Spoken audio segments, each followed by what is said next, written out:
Okay, yeah. So welcome everybody to the CNCF Tag Contributor Strategy Monthly General Meeting. The purpose of this meeting is to sort of bubble up all of the things that we've been doing in the various working groups and initiatives, and to bring up anything that has to be discussed as a tag, such as proposals we're going to make to the TOC. Plus, as always with Tag Contributor Strategy meetings, we welcome projects who have questions or need help or want to provide feedback. And so if that's you, then put yourself on the agenda. Speaking of the agenda, let me paste that in.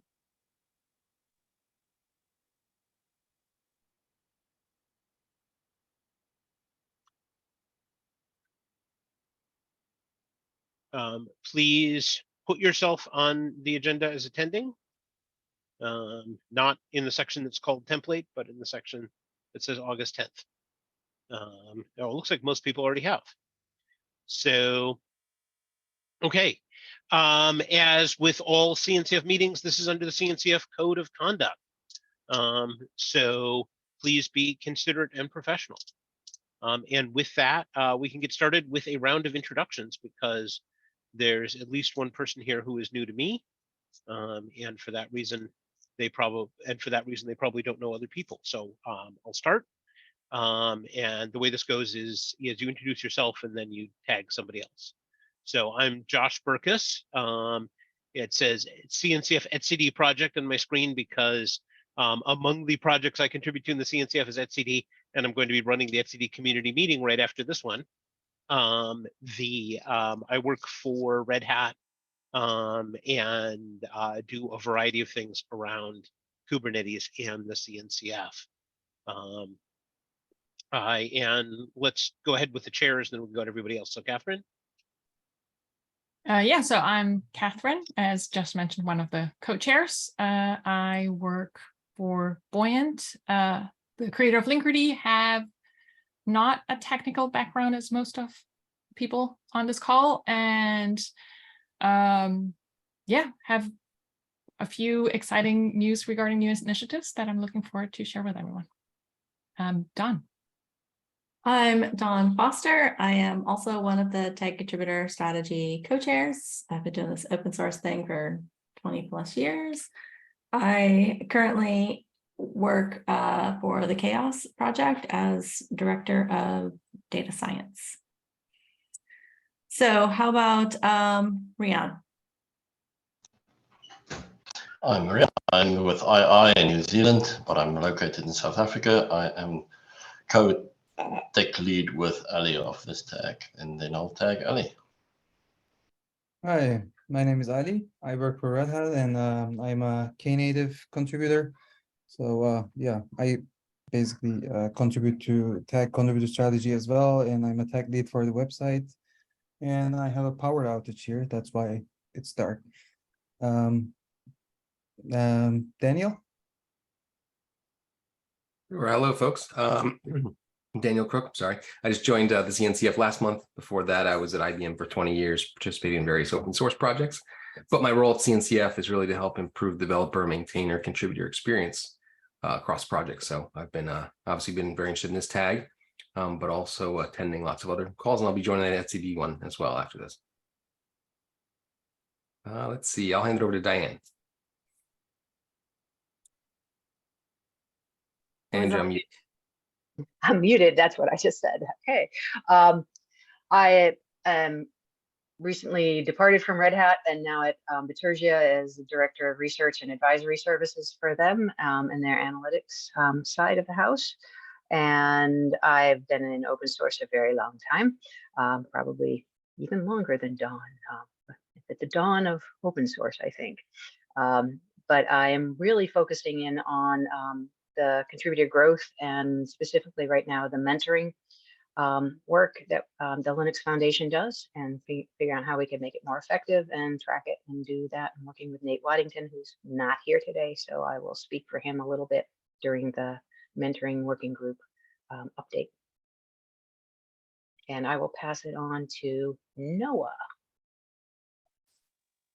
Hi, Noah Abrahams. I work for Oracle, and my day job is enabling and helping contributors be able to do things. So that's why I'm part of this group. I'm the person who will continually beat on the drum of non-code contributions. So every time somebody says that, you'll see my ears perk up. I will pass it over to Cindy. Hi, I'm Cindy Mullins. I work at Ambassador Labs. I'm the open source community manager. I've been doing this now for a couple of years and thought it would be great to get more involved with the CNCF and understand how the different committees work and see where I can contribute. And I'll pass it, I guess, to my colleague, Dave. Hi, I'm Dave Sudia. Yeah, I'm the Director of Developer Relations at Ambassador Labs. We have both emissary ingress and telepresence that we've contributed to CNCF. And yeah, I originally joined just basically for the same reasons, and I've been doing the maintainer circles for the last I don't know, 6 months or so, although I've not done a great job of it in the last month and a half. But I'll talk about that when we get to that section. So yeah.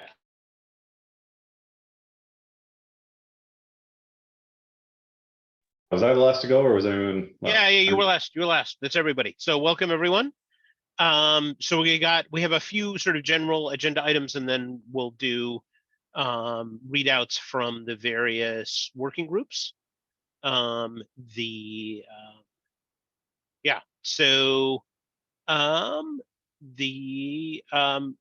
of all, so one of the things I actually wanted to discuss since Catherine is here is what's our current sort of trajectory on the new initiatives becoming some kind of a named group, whether they are a working group or a suggestion for another tag or something else.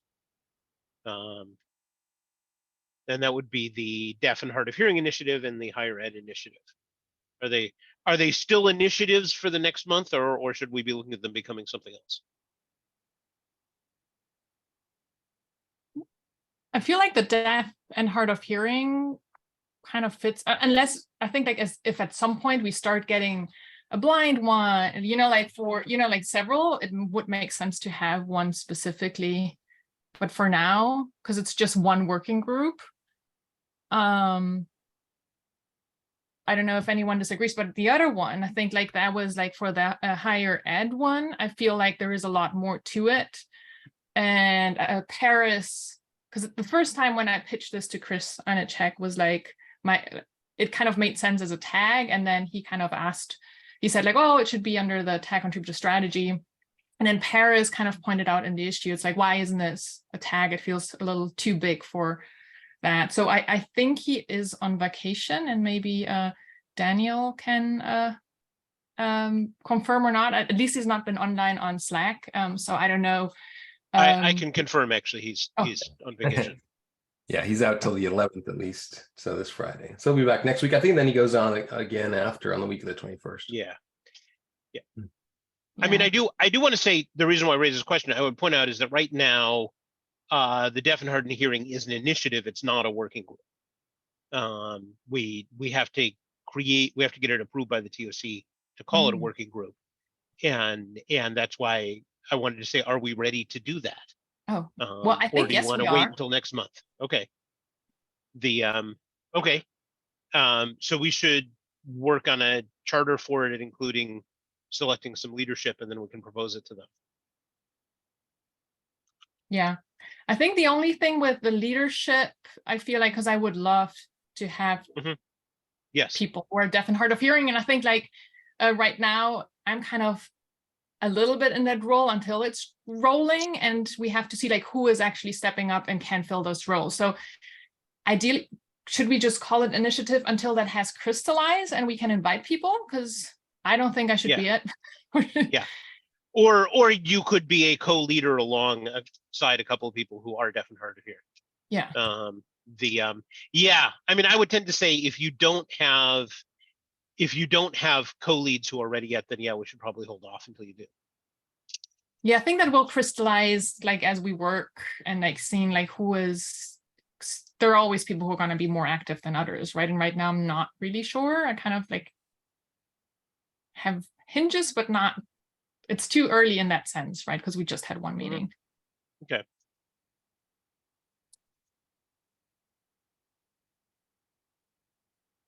And then, On oops, sorry. I was going to raise my hand, but I couldn't find the button. On the higher ed one, right below it in the agenda is the student one. Are the two of those related? Well, that's No. an, What- I mean, what's- they have separate, they're topically related, but Mhm. they're being run by different groups. And they're Is very there any way different. to- Yeah. Is there any way to combine them? I don't really think so, because one is like we're doing this is like like professors around the world trying to create a curriculum, collaborating, and I think there is like a point where they want to collaborate with students and getting their feedback, but it should be run by faculty. So, and the student initiative is about like how can we get more students get involved in open source, is like educating people about it. So it's like it could be, I feel like it could be like a subgroup of something, but it's like we definitely want faculty to kind of run the curriculum. And it's like, I don't know how, if you have students kind of chiming in all the time saying like, this is what they, it's like, I don't know, it's like.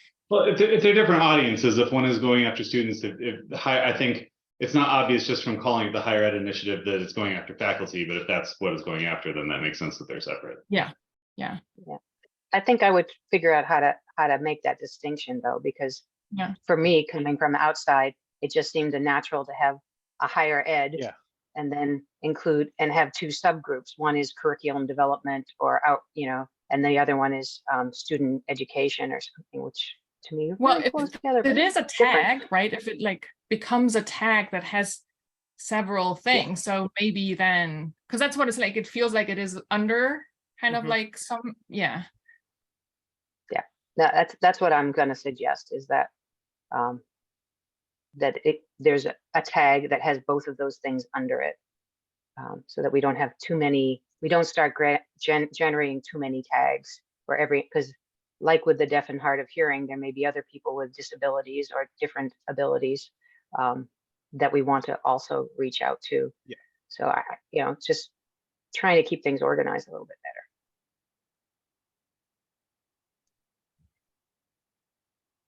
Yeah, and so my only thing is, because I know we have several people on the channel who are interested. We have, I think, 3 faculty members only. So we want to, but like, so the goal is kind of like recruiting more, but also they are ready to have the first meeting. And since we don't know what is it going to be, that's like the question, because they wanted to do a meeting on the week of the 28th. And it's like, okay, how do we do this? Can I just try to schedule something with the CNCF without calling it whatever, and then we see it? And Yes. I mean, you don't even need to, you don't need to try to schedule with the CNCF. You should schedule it with the people who are interested in attending, okay. and then ask the CNCF staff to put it on the CNCF community calendar. Because as long as you don't schedule it over another tag meeting, then we have this Zoom channel, and you don't need permission, in other words, is what I'm saying, and it doesn't have to be a named group for us to have a meeting around it. Okay. And I think at some point, but that would be like further, and like it's not like it will take a little time. It's like at some point where will it live, and that's where I think like also like for a repo it makes sense for it to be its own thing, versus because you have the curriculum projects and all that stuff, and like putting that all in the tag contributor strategy one would be really messy. So but yeah, that's not something we're doing right away. So okay, so we're gonna set up the meeting, and then we can wait for Chris Anichek to come back, and like it doesn't matter, we can still continue. Okay. Yeah, and for that matter, we can ask for a repository. Asking for a repository is not timeline dependent on deciding, whether this is a working group or a tag or whatever. Well, it's still an initiative. We can ask for a repository. Oh, I thought if it the, was like the tag contributed strategy would have to live under that repository and so No. on. No, we just have to have a justification for why we need a separate repository, which we have. Okay. And Things are and then what will simple. just happen is if the group sort of changes ownership, then the repo will change ownership, but that is Mhm. doable. There are tools. So, Okay, cool. So yep, okay. Okay, so thinking those are of- both going to continue. Those are both going to continue as initiatives for like the next month anyway. Okay. Okay.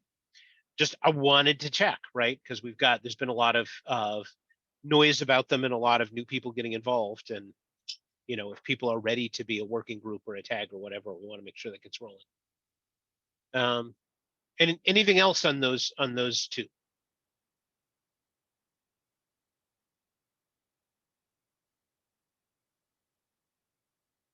Oh, okay. Next up, I put this on there.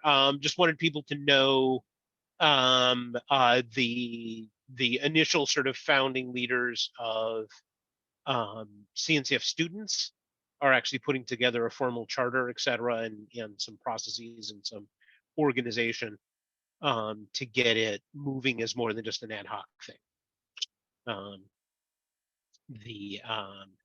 And if somebody has a keen personal interest in that, I will connect you. Because right now it's in like drafts, which is why I haven't seen anything. Okay, and then inclusiveness. Don? Yeah, I got a message from Sarah Trippetti that she's interested in relaunching the inclusiveness project. I think that Melania, who she was working with, left the company, is no longer interested in continuing this, but I want to just mention it. She said she's on vacation until mid-September, but when she comes back, she wants to talk about relaunching it. So I just wanted to give people a Okay. heads up. Okay. Sounds good. Would love to see that get relaunched, and then Yeah, me too. after it gets relaunched, we'll see how it interacts with some, because like there's got to be some interaction with deaf and hard of hearing, since that is an inclusiveness issue. But as I recall, Sarah was primarily focused on gender inclusiveness. Although once you get rolling in these things, you discover that a lot of, regardless of the population, a lot of the inclusiveness issues are the same. Okay. One other thing I want to throw out there just as a request here, which is I've gotten really backlogged on the videos for this tag. And if anybody's available to help me go through these and those and actually get them posted, there's like 7 pending. It's just, it's a download the video, edit off the beginning and end, upload it to YouTube, put the information on it. It's unfortunately in a kind of a manual process. So if somebody's available to split that with me, that would be great. I can have, you mean like for the backlog or moving forward Yeah. in general, or both things? For the backlog. I mean, Yeah. I'd be great to split it with me for Yeah. moving forward in general, because if we have more than one of us doing it, maybe we won't get backlogged. Yeah, well, I can help. That's easy. Okay, Yeah. cool. Okay. Just need logins and everything. Yeah, the I'll information, connect but you with you. I'll connect with you on Slack for that. Sounds good. Okay. Okay, and then we're into working group reports. So mentoring working group. So Nate's on vacation, or he should be, though we did meet yesterday and chatted a little bit about where we're at. And I think Ali is here as well, somewhere in the dark. We have made some really good progress on uploading all of the cohorts for the past Linux Foundation groups and getting a dashboard together. And I think the next part that we're going to add is a cohort for those who are going to be accepted into the next mentoring working group, and then start doing some time series comparison analysis of how their career paths have gone and stuff. So we should have something, Ali, for the next mentoring working group to present, at least a baseline. And hopefully we can tweak that out. We have a list of questions that Nate has come up with, and I have a few curiosity ones too, about how people are tracking and how the effect is of being a mentee on the mentees. And then I think the follow-on thing we agreed to do was add into the mentors, because one of the questions that we were looking at was how effective the mentoring program was in growing skilled cloud natives that then joined other CNCF member organizations or went to new organizations that were using cloud native tools. So we've got a couple of questions we're trying to answer in the first baseline, and we have submitted a talk for the member summit.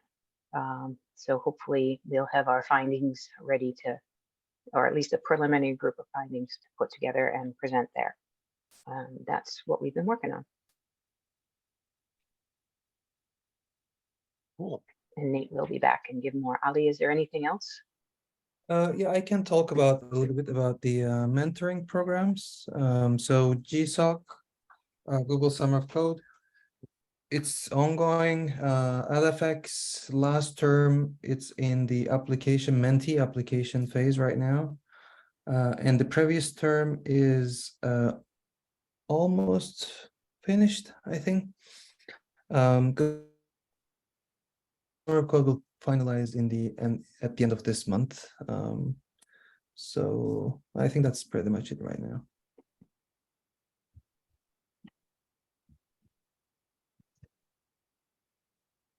Cool. Okay. Thanks, Ali. Sounds good. Contributor growth, roadmaps. This would be Rian. Yes, Noah ears perked up. Roadmaps, there's a lot of contributor growth, non-code contributions ongoing. So I worked on the roadmap document. At the moment, it's a Google Doc. I did not link it here, I'll link it just now. Ali did some good first review, thank you very much. So the question is, if we can get a few more reviews, that would be great. Otherwise, I'm going to make a PR next week. And then the other question is exactly where do we want this to live on the repo? I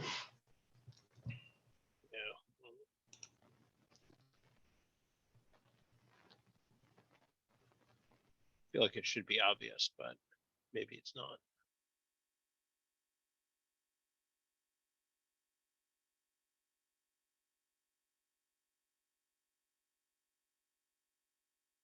We could probably do that outside of the meeting. Yeah. Okay. The okay. Agenda here. I have the agenda open twice. That's not good. Okay. So yeah. So we need to figure out where that's going to go on Yeah, so if we can contribute. get some feedback on where it's Yep, live. we'll follow up. Yep, and get some feedback on the actual guide. Yeah. The yeah, I know, and I have an editing window open because I want to suggest some specific additions, but although what might do is merge it and then add those things because they are strictly additions. Okay, governance working group. Since I'm running the meeting, you want to do that report on? Yeah, sure. So we spent a lot of time in the last meeting and over the past month or two doing governance reviews. And with that, we're realizing that we really do need better templates for doing the governance reviews. So that's not just Josh and me doing it. So Ali has been picking up a lot of the reviews, and Rian has also expressed an interest. So I think that having these templates will really help make that a bit more scalable. And also, you know, in addition to that, I think it also helps the projects understand the expectations. And as part of that, we've talked about the need for doing projects doing government self-assessments before they come to us for a governance review, because there's a lot of stuff that they can just fix. They can implement one of our templates. There's lots of stuff that they can do. And then that would free us up to just, you know, kind of giving it a once over and, you know, finding any potential issues. Anything you want to add to that, Josh? Yeah, one thing actually particularly, which is for the governance review template, which is the only part of it, because we need actually 3 documents, right? We need the template, we need a process document to go with the template, particularly since there's been some questions about that. And then we need the self-assessment guide. So the template is what's ready. It's actually been +1 by both of our liaisons. So I actually wanted to check in this meeting whether or not anybody was expecting to have additional feedback on that, or can I just go ahead and merge it? I think we go ahead and merge it. Do you want me to merge Okay. it since it's your PR? Sure.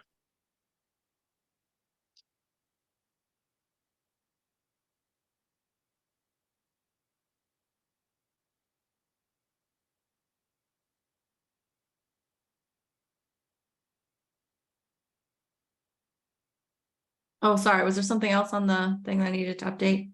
Oh, the Vendor guide to neutrality. vendor, sorry, the guide to vendor neutrality. I haven't really been involved in that, and I was out when that happened, so I don't actually Okay. have the context. Okay. Yeah, no, this was a request from the TOC. The TOC has requested that we actually prepare an advisory document on how to do vendor neutrality in a CNCF project. Because there's a bunch of project sponsors for whom their CNCF project is their first public open source project ever. And they get that they have to run it in a vendor neutral way, but they don't really understand what that means. And so we need to explain to them what that means. That would be You great. know, and practical things. Conversations about that now. Yeah, about like how to run meetings and how to manage the project blog, and other things like that. The okay, and for that, and then next is a maintainer circle. Yeah, so I'll just say I've been kind of following the path of least resistance on this for the last month and a half or so.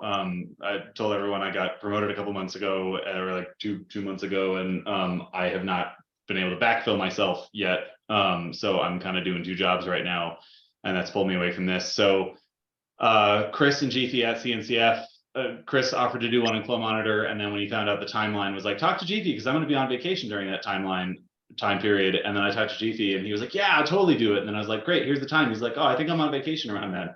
So it turns out they're both on vacation around the same time. So I kind of have a verbal agreement from both of them that it will happen. I just need to figure out exactly when. And it's summer. Yeah. Pretty it's, as Amy just said, it's like that's just the nature of it. So yeah, so anyways, I'm working on stuff, but I just not as much as I'd like to be. I'm also in the process right now of trying to backfill myself, so hopefully in a month or so I'll have more time to do this stuff. So yeah, but So if anyone, a couple different things. It Yeah, sounds like August might just be a time to be able to go dark for Maintainer Circle, just generally. yeah, Like, Yeah. not I mean, unless there's something that's really coming up that seems like a really good fit for right now. And Well, yes, go ahead. as far as I know, we don't have any facilitators for any other topics. I was gonna go did for have, topics and then see like what else kind of Yeah. comes up from there. So go ahead. Yeah. There was actually a talk submitted to KubeCon that would actually make a great maintainer circle, and I'm still waiting on permission from the KubeCon chairs to approach the speaker about that. yeah. And when I say like not putting in the time lately, I mean part of it is like proactively. Like the reason that I'm talking to Chris and Jeefe is just that like Chris was the only person who responded to my, and if anyone else has a topic they'd like to suggest, versus me proactively going out and trying to find people to do talks. So that's kind of where I'm like, I'm hoping that when my schedule opens back up, management versus IC wise, that I can start doing that kind of work. What were the last 3? Because I know Paris came in and did something, but I can't remember the topic. You were totally muted still. Myself. Go ahead. So yeah, Paris did one on community organization and management. Nate did one on the mentoring group work.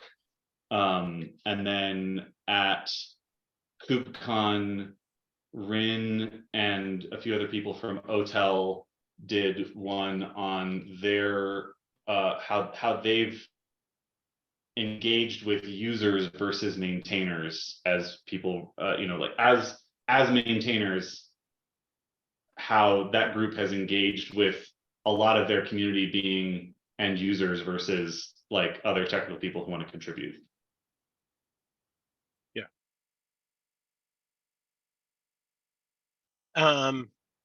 You know, one of the things that I think might be worthwhile, and I hate to throw another meeting on the calendar.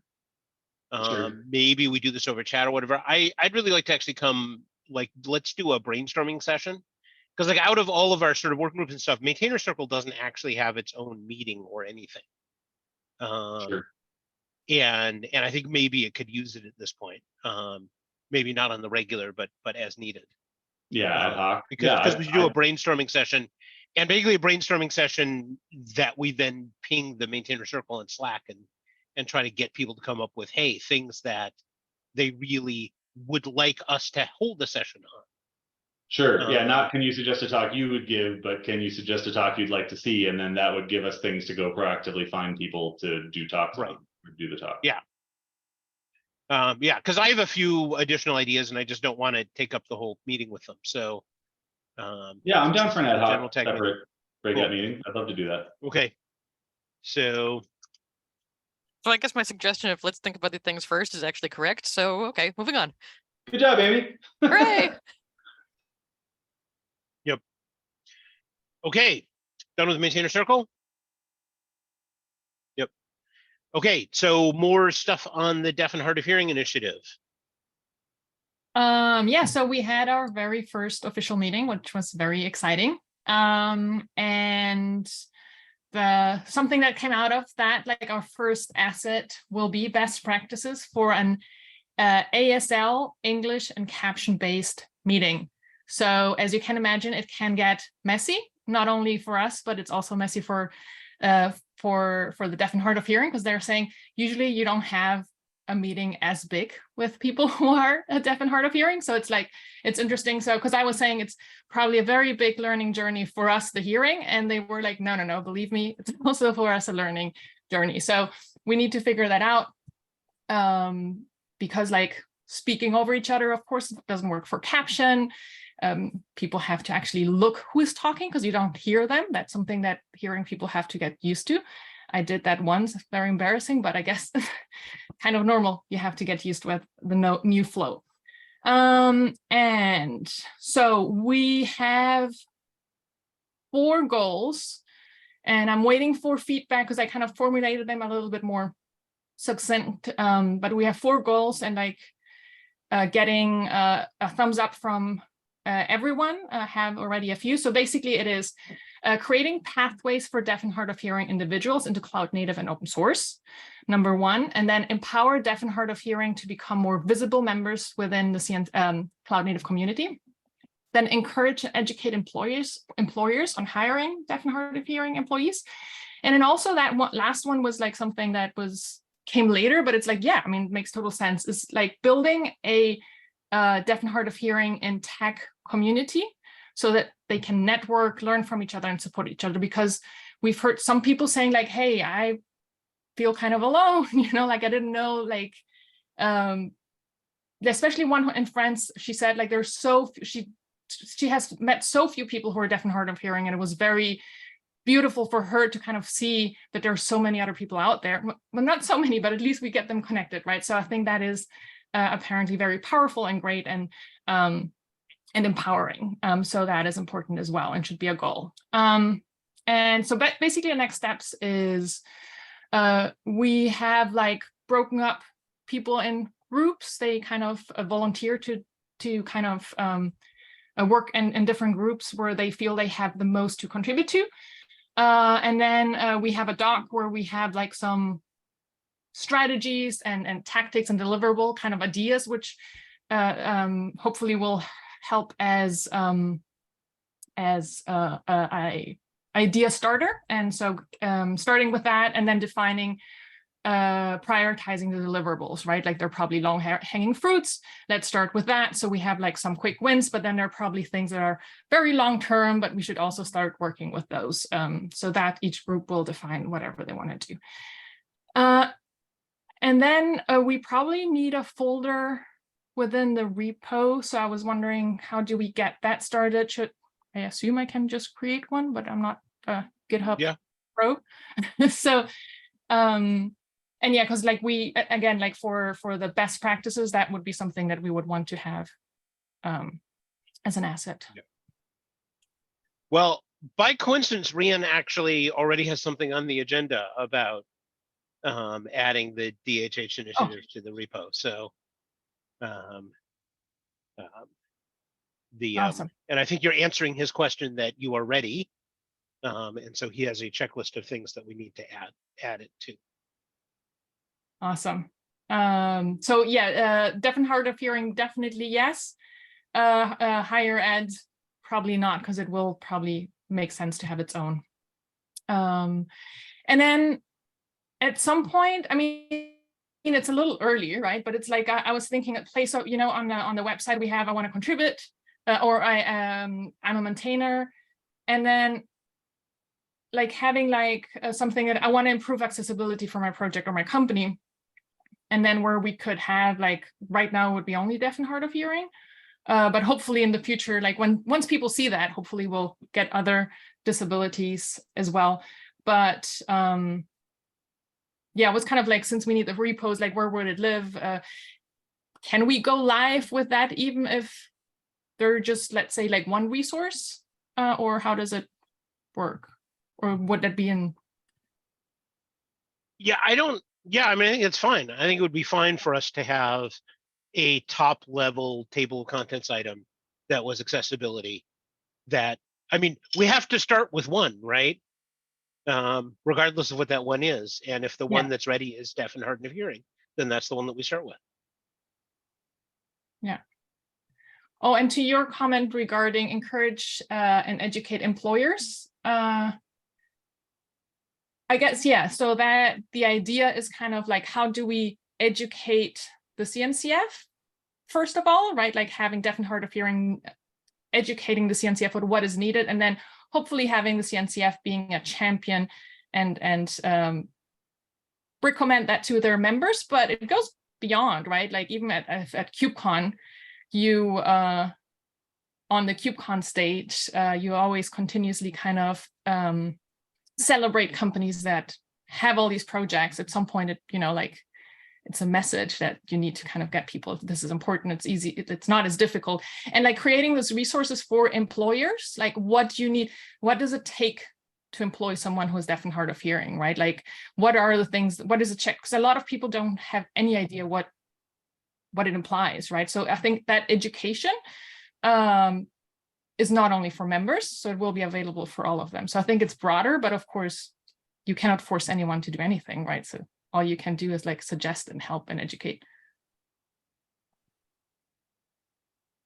So that's it for me.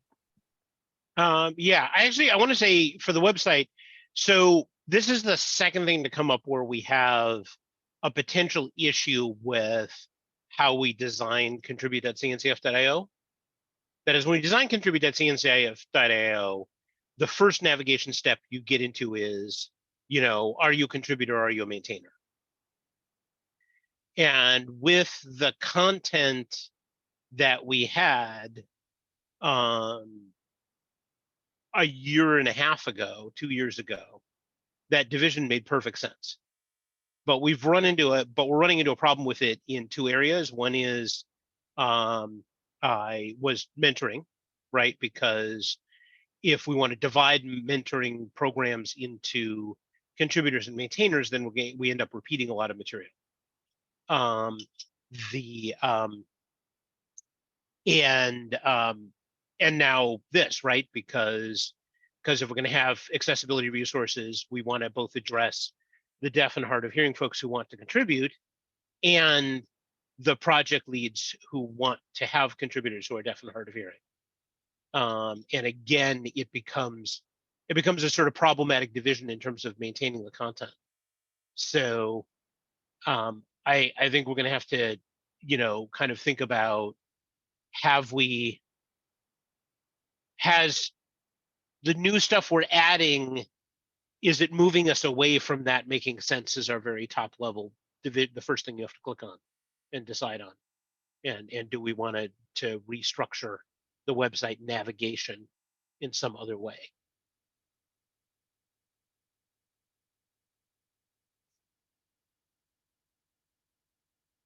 But it would make sense to have, like, I mean, like if you have like, let's say 4, at least for now, right? You have, I want to contribute, I'm a maintainer. And then have like a mentoring one that is like, so there's nothing about that in the other 2. And then like accessibility for employers or anything. So that would be 4.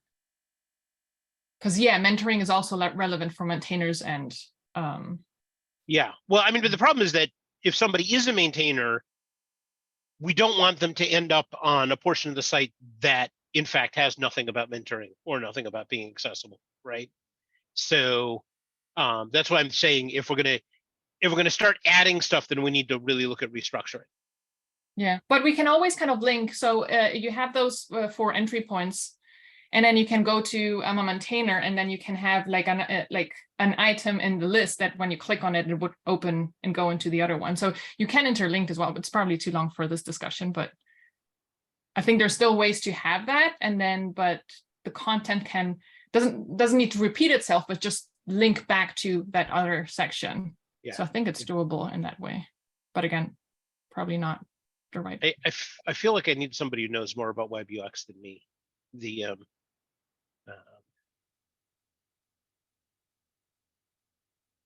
Surely we have people. I think right. I think the next action item is to actually let's go ahead and create an issue and tag it and help wanted it and maybe advertise it, because among other things, this is an opportunity for somebody in the community who is a web UX guru to get involved with our tag and suggest ways to redo this that is natural both for the people who want to read the stuff and for the people who want to maintain it.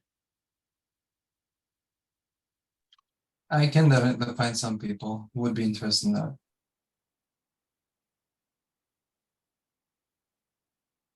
And power is back. Congrats. Yeah. Cool. Okay.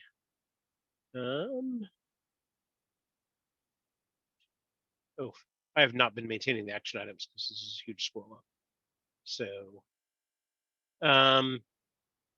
okay. Rian, did that answer all your questions about creating the repository at least? Yes, I'll reach out to Catherine and we can work out the repository. I think let's decide, because that's always a difficult thing to pick exactly right. About the label, do we just make it the abbreviation as the label so we can tag the issues?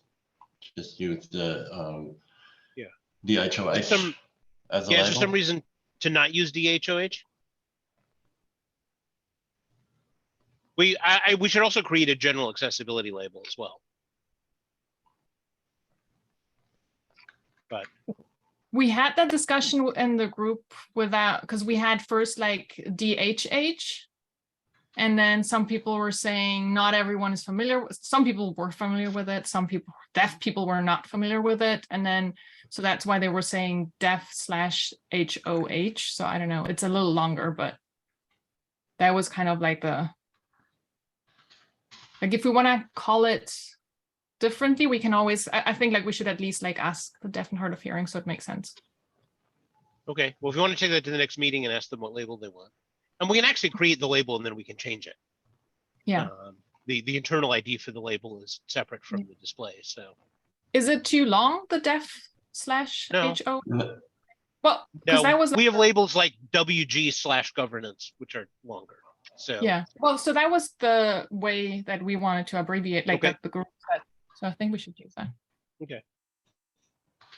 I can make the labels. Cool. I'll reach out about the rest and the README. Okay. Okay. Last thing for other business is we need to we need to social media and other message, get something out every week. We've had a lot of postings about the Deaf HOH initiative lately. Do we need to post something else this week? And if so, what?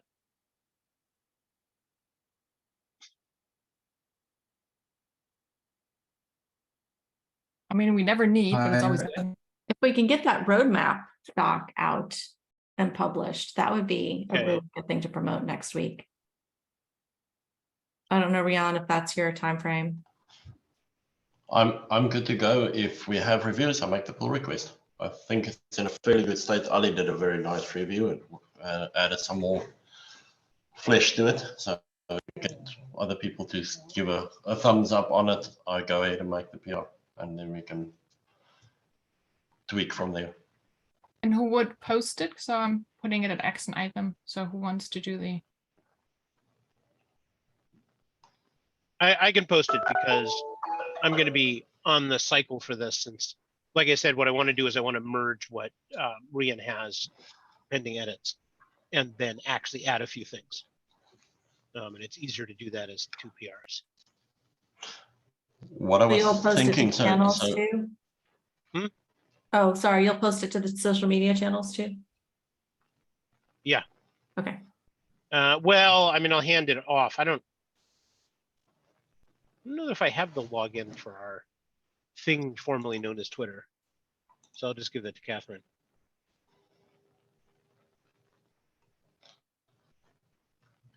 The Yeah. we could I was thinking, actually but that's going to be Rian, longer online. yeah, Rian, here's a question for you. Is there anything that we can use for secure storage of logins for these things? So we don't currently have anything. We could do OnePass. Kubernetes extensively use OnePass, and you can share access to OnePass with different contributors. So maybe we should do that. I can look into that. Okay. And then you can also do the YouTube and all the other things. Yeah. Amy, if well, actually, So- Daniel's here. Daniel, I don't know if you know if does the staff have anything? Oh, I'm sorry, what was the question? I just missed that. Yeah, for what? I mean, like I can take a look, but like you're For- still hunting for like the thing formerly known as Twitter, yeah? Well, no, this is a secure storage of logins Oh, because we have logins for several social media accounts, and it's a case of like 2 of us have each login, which is a Mhm. little bit distributed, but not ideal. okay. One thing we can do is we can give you all the like I know there's a LastPass or like a OnePass running around. And actually here's the proper way to be able to do this. If this is something that this group needs, drop in a ticket into service desk and we'll give you some options.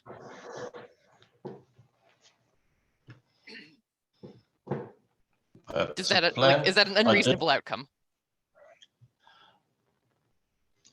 I did OnePass for a lot of Kubernetes and AWS and CNCF AWS accounts that's managed like that. So yeah, well, we can drop a ticket and ask for advice, but OnePass sounds like a good plan to me.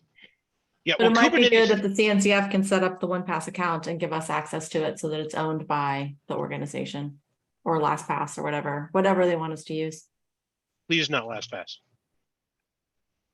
I added that as an action item for me to create the ticket. So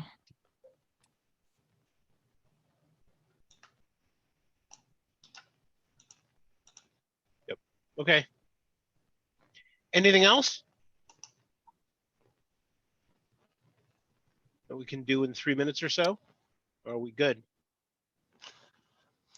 On the road mapping, what I was thinking is to, like we did with when we did the how to start in open source, to do a blog saying the reason why we have this article is because our tag didn't have a roadmap ourselves. We did it this way and this way, and then we came up with a document for everybody. So how about this?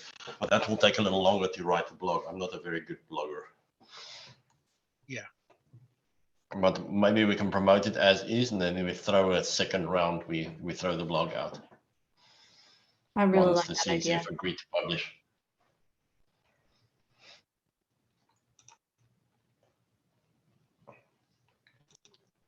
Yep, I'll work on a blog once we got the PR out. Okay.